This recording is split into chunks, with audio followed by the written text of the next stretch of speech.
ಅರವಿಂದ್ ಬಿಲಾಲ್ ಮತ್ತು ಕಾರ್ಮನ್ ಒಟ್ಟಿಗೆ ಒಂದು ವ್ಯವಹಾರದಲ್ಲಿ 49,000 ಹೂಡಿಕೆ ಮಾಡ್ತಾರ. ಅರವಿಂದ್ ಬಿಲಾಲ್ಗಿಂತ 5,000 ಹೆಚ್ಚು ಮತ್ತು ಬಿಲಾಲ್ ಕಾರ್ಮನ್ಗಿಂತ 4,000 ಹೆಚ್ಚು ಹೂಡಿಕೆ ಮಾಡಿದ್ದಾನೆ.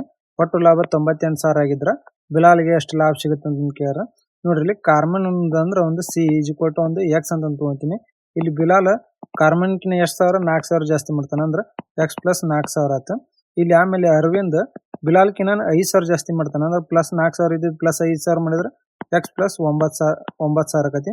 ಟೋಟಲ್ ಎಷ್ಟಾಗ್ತಿದೆ 3x ಪ್ಲಸ್ 13,000. ಟೋಟಲ್ ಇನ್ವೆಸ್ಟ್ಮೆಂಟ್ ಎಷ್ಟೈತೆ ಅವ್ರದ್ದು ಈಕ್ವಲ್ ಟು 49,000 ಐತಿ. 3x ಈಸ್ ಈಕ್ವಲ್ ಟು ಎಷ್ಟಾಯ್ತು 36,000 ಆಯ್ತು. ಎಕ್ಸ್ ವ್ಯಾಲ್ಯೂ ಎಷ್ಟು ಬಂತು ಇಲ್ಲಿ? ಎಕ್ಸ್ ವ್ಯಾಲ್ಯೂ 12,000 ಬಂತು. ಅಂದ್ರೆ ಇದು ಎಷ್ಟು ಯಾರ್ದಿದೆ? ಕಾರ್ಮನ್ ಅವ್ರದ್ದು 12,000 ಆಯ್ತು. ಬಿಲಾಲಿಂದ ಎಷ್ಟಾಗುತ್ತೆ 16,000 ಆಗುತ್ತೆ ಇನ್ವೆಸ್ಟ್ಮೆಂಟ್. ಮತ್ತು ಅರವಿಂದ್ ಅವ್ರದ್ದು 21,000 ಆಗುತ್ತೆ. ಟೋಟಲ್ ಪ್ರಾಫಿಟ್ 98,000 ಐತಿ. ಹಂಗಾರ ಬಿಲಾಲ್ಗೆ ಎಷ್ಟು ಅಮೌಂಟ್ ಬರ್ತಂತ ಕೇಳ್ಯಾರ. ನೋಡ್ರಿ, ಇಲ್ಲಿ ಅರವಿಂದ್ ಎಷ್ಟೈತಿ? Arvind 21,000 investment, Bilal 16,000 investment, Karman 12,000 investment. 0 0 0 cancel ಮಾಡೋಣ. ಇಲ್ಲಿ ಪ್ರಾಫಿಟ್ ರೇಷಿಯೋ ಏನಾಗುತ್ತೆ 21 16 12 ಆಗುತ್ತೆ. ಟೋಟಲ್ ವ್ಯಾಲ್ಯೂ ಎಷ್ಟಾಗುತ್ತೆ? ಇದು ಟೋಟಲ್ ವ್ಯಾಲ್ಯೂ 49 ಆಗುತ್ತೆ. 49 ವ್ಯಾಲ್ಯೂ ಎಷ್ಟು ಕೊಟ್ಟಣ 98,000 ಆಗುತ್ತೆ. ನಂತರ ಇಂಟು 2,000 ಆಗುತ್ತೆ. ನಮಗೆ ಯಾರು ಕೇಳೋಣ? ಬಿಲಾಲ್ ಅಂದ್ರೆ 16 ಇಂಟು 2,000 ಮಾಡಿದ್ರೆ ಎಷ್ಟಾಗುತ್ತೆ? ಒಂದು 32,000 ಪ್ರಾಫಿಟ್ ಆಗುತ್ತೆ. ಆಪ್ಷನ್ ಬಿ ಕರೆಕ್ಟ್ ಆನ್ಸರ್ ಆಗುತ್ತೆ. ಅಲ್ಲಿ ಸಬ್ಸ್ಕ್ರೈಬ್ ಆಗಿಲ್ಲ ಅಂತ ಸಬ್ಸ್ಕ್ರೈಬ್ ಮಾಡಿರಿ, ಮತ್ತು ಹಂಗೆ ಲೈಕ್ ಮಾಡಿರಿ, ಶೇರ್ ಮಾಡಿರಿ. ಮಯೂರ್ ಮತ್ತು ಅಹಮದ್ ಅವರು 2:3 ಅನುಪಾತದಲ್ಲಿ ಹಣ ಹೂಡಿಕೆ ಮಾಡ್ತಾರೆ. ಒಟ್ಟು ಲಾಭದ 10% ದಾನಕ್ಕೆ ನೀಡ್ತಾರೆ ಮತ್ತು ಉಳಿದ ಲಾಭದಲ್ಲಿ ಅಹಮದ್ಗೆ 4,860 ಬಂದಿದ್ದಾರೆ. ಒಟ್ಟು ಲಾಭ ಎಷ್ಟು ಗಳಿಸಲಾಗುತ್ತೆ ಅಂತ ಕೇಳಿದ್ರೆ ನೋಡಿ, ಮಯೂರ್ ಮತ್ತು ಅಹಮದ್ ಅವ್ರದ್ದು ಇನ್ವೆಸ್ಟ್ಮೆಂಟ್ ರೇಷಿಯೋ ಎಷ್ಟೈತಿ 2:3. ಟೈಮ್ ಏನಾಗುತ್ತೆ 1:1 ಆಯ್ತು. ಅಂದ್ರೆ ಪ್ರಾಫಿಟ್ ಏನಾಗುತ್ತೆ 2 1 2 3 1 3 ಅಂದ್ರೆ investment into time is equal to profit ಆಗುತ್ತೆ. ಇಲ್ಲಿ 3 ವ್ಯಾಲ್ಯೂ ಎಷ್ಟು ಕೊಟ್ಟಣ 4,860 ಕೊಟ್ಟಣ ಅಂದ್ರೆ ಇಂಟು 1,620 ಆಗುತ್ತೆ. 2 ವ್ಯಾಲ್ಯೂ ಎಷ್ಟಾಗುತ್ತೆ 1,620 ಮಾಡಿದ್ವಿ ಅಂದ್ರೆ 3,240. ಮಯೂರ್ 3,240, ಅಹಮದ್ ಅವರು 4,860. ಅಂದ್ರೆ ಟೋಟಲ್ ಪ್ರಾಫಿಟ್ ಎಷ್ಟೈತಿ ಇವ್ರಿಬ್ರು ಸೇರಿ 8,100. ಇದ್ರಾಗ 10% ದಾನಕ್ಕೆ ಕೊಟ್ಟಾರ ಅಂದ್ರೆ 90% ಮಾತ್ರ ಇವರು ತಗೊಂಡಿರ್ತಾರೆ ಅಂದ್ರೆ 8,100 ಆಗುತ್ತೆ. ಅಂದ್ರೆ ಇಂಟು 90 ಮಾಡಿದ್ರೆ 100% ವ್ಯಾಲ್ಯೂ ಎಷ್ಟಾಗೈತಿ ಇಂಟು 90 ಮಾಡಿದ್ರೆ 9,000 ಟೋಟಲ್ ಪ್ರಾಫಿಟ್ ಆಗಿರ್ತೈತೆ. ಆಪ್ಷನ್ ಎ ಇಲ್ಲಿ ಕರೆಕ್ಟ್ ಆನ್ಸರ್ ಆಗುತ್ತೆ. ಎ ಬಿ ಮತ್ತು ಸಿ ಒಟ್ಟಿಗೆ ಒಂದು ವ್ಯವಹಾರಲ್ಲೇ ಆರಂಭಿಸ್ತಾರೆ. ಎ ಹೂಡಿಕೆ ಸಿ ಹೂಡಿಕೆಗಿಂತ 7 ಪಟ್ಟು ಹೆಚ್ಚು, ಬಿ ಎ ಹೂಡಿಕೆ ಎ ಹೂಡಿಕೆಗಿಂತ 2 ಪಟ್ಟು ಹೆಚ್ಚು. ಒಟ್ಟು ಲಾಭ 7,920 ಇದ್ದರೆ ಸಿಗೆ ಸಿಗುವ ಲಾಭದ ಪಾಲು ಎಷ್ಟು ಅಂತ ಕೇಳಿದ್ರೆ ನೋಡ್ರಿ, ಇಲ್ಲಿ ಎ ಸಿಗಿನ ಎಷ್ಟೈತಿ 7 ಪಟ್ಟು ಐತಿ ಅಂದ್ರೆ 7:1 ಆಯ್ತು. ಬಿ ಎಕಿನ ಎಷ್ಟೈತಿ 2 ಪಟ್ಟು ಐತಿ ಅಂದ್ರೆ 2:1 ಆಯ್ತು. ಇಲ್ಲಿ ನೋಡ್ರಿ, ಬಿ ಎ ಸಿ ರೇಷಿಯೋ ಏನಾಗುತ್ತೆ ಬಿ ಟು ಎ 2:1 ಐತಿ. ಇಲ್ಲಿ ಎ ಟು ಸಿ 7:1 ಐತಿ. ಸೈಡ್ಗಳನ್ನ ನಂಬರ್ ಬರ್ಕೊಂಡು 7 14 7 7 1 1 ಅಂದ್ರೆ ರೇಷಿಯೋ ಬಂತು ಬಿ ಎ ಸಿ 14 7 1 ಬಂತು. ಟೋಟಲ್ ವ್ಯಾಲ್ಯೂ ಎಷ್ಟಾಗುತ್ತೆ? ಇದು ಟೋಟಲ್ ವ್ಯಾಲ್ಯೂ 22 ಐತಿ. 22 ವ್ಯಾಲ್ಯೂ 7,920 ಐತಿ. ಇಲ್ಲಿ 22 ಎಲ್ಲಿ ಎಷ್ಟು 22 360 7,920 ಆಗುತ್ತೆ. ನಮ್ಗೆ ಸಿಗೆ ಪಾಲು ಎಷ್ಟೈತಿ? ಸಿ ವ್ಯಾಲ್ಯೂ ಎಷ್ಟೈತಿ 1 ಐತಿ. ಅಂದ್ರೆ 1 ಇಂಟು 360 ಮಾಡಿದ್ವಿ ಅಂದ್ರೆ ಎಷ್ಟಾಗುತ್ತೆ 360 ರೂಪಾಯಿ ಸಿ ಪಾಲ್ ಆಕತಿ. ಅಂದ್ರೆ ಆಪ್ಷನ್ ಇಲ್ಲಿ ಡಿ ಕರೆಕ್ಟ್ ಆನ್ಸರ್ ಆಗುತ್ತೆ. ಅನಾಮ್ ಮತ್ತು ಬಿಕಾಶ್ ಅವರು 3:2 ಅನುಪಾತದಲ್ಲಿ ಒಂದು ವ್ಯವಹಾರದಲ್ಲಿ ಹಣ ಹೂಡುತ್ತಾರೆ. ಒಂದು ನಿರ್ದಿಷ್ಟ ತಿಂಗಳಲ್ಲಿ ಅನಾಮ್ಗೆ 3,800 ಲಾಭ ಸಿಕ್ಕಿದ್ದರೆ ಒಟ್ಟು ಲಾಭ ಎಷ್ಟು ಅಂತ ಕೇಳಿದ್ರೆ ನೋಡ್ರಿ, ಅನಾಮ್ ಮತ್ತು ಬಿಕಾಶ್ ಇದ್ದ ರೇಷಿಯೋ ಎಷ್ಟೈತಿ? ಇಲ್ಲಿ 3:2 ಅನುಪಾತ ಐತಿ. ಇಲ್ಲಿ ಅನಾಮ್ಗೆ ತಿಂಗಳದಾಗ ಎಷ್ಟೈತಿ 3,840 ಅಂದ್ರೆ 3 ವ್ಯಾಲ್ಯೂ ಎಷ್ಟೈತಿ 3,840 ಅಂದ್ರೆ ಎಷ್ಟಲಿ 1,280 3,840 ಆಯ್ತು. ಟೋಟಲ್ ಪ್ರಾಫಿಟ್ ಎಷ್ಟಾಗುತ್ತೆ 3 ಇವಂದ 2 ಅಂದ್ರೆ 5 ಇಂಟು 1,280 ಮಾಡಿದ್ರೆ 6,400 ಟೋಟಲ್ ಪ್ರಾಫಿಟ್ ಆಕತಿ. ಆಪ್ಷನ್ ಸಿ ಕರೆಕ್ಟ್ ಆನ್ಸರ್ ಆಗುತ್ತೆ. ಎ ಬಿ ಮತ್ತು ಸಿ ಕ್ರಮವಾಗಿ 9,000 18,000 ಮತ್ತು 21,000 ಹೂಡಿಕೆ ಮಾಡಿ ಒಂದು ವ್ಯವಹಾರನ ಆರಂಭ ಮಾಡ್ತಾರೆ. ಅವರಿಗೆ ಬಂದ ಒಟ್ಟು ಲಾಭದಲ್ಲಿ ಬಿಗೆ 759 ರೂಪಾಯಿ ಸಿಕ್ಕಿದ್ರ ಅವ್ರು ಒಟ್ಟಿಗೆ ಗಳಿಸಿದ ಒಟ್ಟು ಲಾಭ ಎಷ್ಟು ಅಂತ ಕೇಳಿದ್ರೆ ನೋಡ್ರಿ, ಇಲ್ಲಿ ಎ ಬಿ ಸಿ ಇನ್ವೆಸ್ಟ್ಮೆಂಟ್ ಎಷ್ಟೈತಿ ಇವ್ರದ್ದು? ಎದು 9,000, ಬಿದು 18,000, ಸಿದು 21,000 ಐತಿ. ಇಲ್ಲೇ 0 0 ಕ್ಯಾನ್ಸಲ್ 3 3 3 6 18 3 7 21 ಇದೇನಾಯ್ತು ಪ್ರಾಫಿಟ್ ರೇಷಿಯೋ ಬಂತು. ಇಲ್ಲಿ ಬಿದು ಎಷ್ಟು ಕೊಟ್ಟಾನ 759 ಅಂದ್ರೆ 6 ವ್ಯಾಲ್ಯೂ ಎಷ್ಟೈತಿ 759.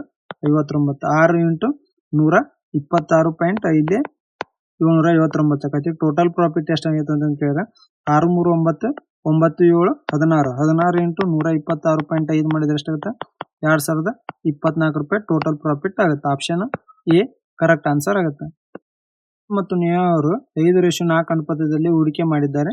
ನೇಹಾ ತನ್ನ ಹಣವನ್ನು ಹೂಡಿದ ಅವಧಿ ನಿಖಿಲ್ ಹೂಡಿದ ಅವಧಿಗಿಂತ 1 ವರ್ಷ ಹೆಚ್ಚೈತಿ. ಲಾಭದ ಅನುಪಾತ 6:5 ಆಗಿದ್ರ ನೇಹಾ ಹಣವನ್ನು ಎಷ್ಟು ವರ್ಷ ಹೂಡಿದ್ಲು ಅಂತ ಕೇಳಿರಿ. ಇಲ್ಲಿ ನೋಡ್ರಿ, ಇಲ್ಲಿ ನಿಖಿಲ್ ಇಲ್ಲಿ ನೇಹಾಂದು ಇನ್ವೆಸ್ಟ್ಮೆಂಟ್ ರೇಷಿಯೋ ಎಷ್ಟೈತಿ? 5:4 ಐತಿ. ಇಲ್ಲಿ ನಿಖಿಲ್ ಎಕ್ಸ್ ಇದ್ರ ನೇಹಾಂದು 1 ವರ್ಷ ಜಾಸ್ತಿ ಅಂದ್ರೆ ಎಕ್ಸ್ ಪ್ಲಸ್ 1 ವರ್ಷ ಆಯ್ತು. ಅವ್ರದ್ದು ಪ್ರಾಫಿಟ್ ರೇಷಿಯೋ ಏನ್ ಕೊಟ್ಟಾನ? 6:5 ಕೊಟ್ಟಾನ. ಅಂದ್ರೆ investment time profit, investment into time ಮಾಡಿದ್ರೆ ಏನಾಗತಿ? ಪ್ರಾಫಿಟ್ ಆಕತಿ. ಇಲ್ಲಿ ಏನಾಗುತ್ತೆ? 5 ಇಂಟು ಎಕ್ಸ್ ಡಿವೈಡೆಡ್ ಬೈ ಇದು ಇಂಟು ಮಾಡಿದ್ರೆ 4x plus 4 is equal to 6/5 ratio ಐತಿ. ಇದು profit ratio. 25x is equal to 24x plus 24 ಆತ. ಎಕ್ಸ್ ಈಸ್ ಈಕ್ವಲ್ ಟು ಎಷ್ಟಾಯ್ತು? 24. ಇದು ಯಾರ್ದು? ನಿಖಿಲ್ ಇಂದ ಬಂತು. ನಮ್ಗೆ ಯಾರು ಕೇಳ್ಯಾರ? ನೇಹಾ ಅಂತ ಕೇಳ್ಯಾರ. ನೇಹಾಂದ್ ಏನೈತಿ? x ಪ್ಲಸ್ 1 ಐತಿ. 24 ಪ್ಲಸ್ 1 ಮಾಡಿದ್ರೆ ಎಷ್ಟಾಗತ್ತೆ? 25 ವರ್ಷ ಆಗುತ್ತೆ. ಆಪ್ಷನ್ ಸಿ ಕರೆಕ್ಟ್ ಆನ್ಸರ್ ಆಗುತ್ತೆ. ಎ ಮತ್ತು ಬಿ ಅವರು ಕ್ರಮವಾಗಿ 15,000 ಮತ್ತು 30,000 ಹೂಡಿಕೆ ಮಾಡಿ ಒಂದು ವ್ಯವಹಾರನ ಆರಂಭಿಸ್ತಾರ. ಎ ಮತ್ತು ಬಿ ಲಾಭವನ್ನು 1:5 ಅನುಪಾತದಲ್ಲಿ ಹಂಚಿಕೊಂಡ್ರಿ.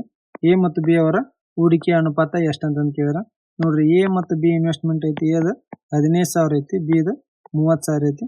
ಟೈಮ್ ರೇಷಿಯೋ ಎಕ್ಸ್ ವೈ ಆಗಿರ್ಲಿ. ಪ್ರಾಫಿಟ್ ಎಷ್ಟು 1:5 ಐತಿ. 0 0 15 1 15 2 30. ಇದೇನಾಗುತ್ತೆ? 1 ಇಂಟು ಎಕ್ಸ್ ಆಗುತ್ತೆ. 2 into y 2y is equal to 1/5 ಐತಿ profit ratio. X by y ಏನಾಗುತ್ತೆ? ಅವಧಿ 2/5 ಆಗುತ್ತೆ. ಅಂದ್ರೆ 2:5. ಆಪ್ಷನ್ ಎ ಕರೆಕ್ಟ್ ಆನ್ಸರ್ ಆಗುತ್ತೆ. ಸಬ್ಸ್ಕ್ರೈಬ್ ಆಗಿಲ್ಲ ಸಬ್ಸ್ಕ್ರೈಬ್ ಮಾಡ್ರಿ, ಮತ್ತೆ ಹಂಗೆ ಲೈಕ್ ಮಾಡ್ರಿ, ಶೇರ್ ಮಾಡ್ರಿ. ಎಕ್ಸ್ ವೈ ಮತ್ತು ಜೆಡ್ ಕ್ರಮವಾಗಿ 4,000, 6,000 ಮತ್ತು 8,000 ಹೂಡಿಕೆ ಮಾಡಿ ಒಂದು ವ್ಯವಹಾರನ ಆರಂಭಿಸ್ತಾರ. ಅವರು ತಮ್ಮ ಹಣವನ್ನು ಕ್ರಮವಾಗಿ 3, 2 ಮತ್ತು 4 ವರ್ಷಗಳ ಕಾಲ ಹೂಡಿದ್ರು. ಒಟ್ಟು ಲಾಭ 56,000 ರೂಪಾಯಿ ಆಗಿದ್ರ ವಾಯ್ಗೆ ಸಿಗುವ ಲಾಭದ ಪಾಲು ಎಷ್ಟಂತ ಕೇಳಿದ್ರೆ ನೋಡ್ರಿ. ಎಕ್ಸ್ ವೈ ಜೆಡ್ ಎಷ್ಟು ಇನ್ವೆಸ್ಟ್ ಐತಿ? ಎಕ್ಸ್ 4,000, ವಾಯ್ದು 6,000, ಜೆಡ್ 8,000 ಐತಿ. ಇವ್ರದ್ದು ಟೈಮ್ ಎಷ್ಟೈತಿ? X 3, ವಾಯ್ದು 2, Z 4. 0 0 0 ಕ್ಯಾನ್ಸಲ್. 2 2 2 1 2 2 2 1 2 3 2 ಇದೆಷ್ಟತ್ತು? 3 3 ಇದು 8 ಆಯ್ತು. ಎಷ್ಟಾಯ್ತು ಟೋಟಲ್ ವ್ಯಾಲ್ಯೂ ಇದ್ರದ್ದು? 3 3 6 6 2 8 14. 14 ವ್ಯಾಲ್ಯೂ ಎಷ್ಟು ಕೊಟ್ಟಾನ? 56,000 ಕೊಟ್ಟಾನ. ಅಂದ್ರೆ ಇಂಟು 4,000 ಆಗುತ್ತೆ. ವಾಯ್ಗೆ ಸಿಗುವ ಲಾಭ ಎಷ್ಟು ಅಂತ ವಾಯ್ದ ರೇಷಿಯೋ ಎಷ್ಟೈತಿ? 3 ಐತಿ. Y is equal to 3 into 4,000 ಮಾಡಿದ್ರೆ ಎಷ್ಟಾಗುತ್ತೆ? 12,000 ವಾಯ್ ಪ್ರಾಫಿಟ್ ಆಗುತ್ತೆ. ಆಪ್ಷನ್ ಬಿ ಕರೆಕ್ಟ್ ಆನ್ಸರ್ ಆಗುತ್ತೆ. ಎ ಅವರು 45,000 ಹೂಡಿಕೆ ಮಾಡಿ ಒಂದು ವ್ಯವಹಾರವನ್ನು ಆರಂಭಿಸಿದರು. ಕೆಲವು ಸಮಯದ ನಂತರ ಬಿ ಅವರು 30,000 ಹೂಡಿಕೆ ಮಾಡಿ ಸೇರಿದರು. ವರ್ಷದ ಕೊನೆಯಲ್ಲಿ ಲಾಭವನ್ನು 2:1 ಅನುಪಾತದಲ್ಲಿ ಹಂಚಿಕೊಂಡಿದ್ದರೆ ಬಿ ಯಾವಾಗ ವ್ಯವಹಾರಕ್ಕೆ ಸೇರೋದಂದ್ರ ಎಷ್ಟು ತಿಂಗಳ ನಂತರ ಇವರು ಜಾಯಿನ್ ಆದ್ರಂತ ಅಂದ್ರೆ ಇಲ್ಲಿ ನೋಡ್ರಿ. ಎದು ಎಷ್ಟೈತಿ? 45,000 ಐತಿ. ಮತ್ತು ಬಿ ಇನ್ವೆಸ್ಟ್ಮೆಂಟ್ ಎಷ್ಟೈತಿ? 30,000 ಐತಿ. ಇವ್ರದ್ದು ಟೈಮ್ ಪೀರಿಯಡ್ ಕಂಡು ಹಿಡಿಬೇಕು ನಾವು.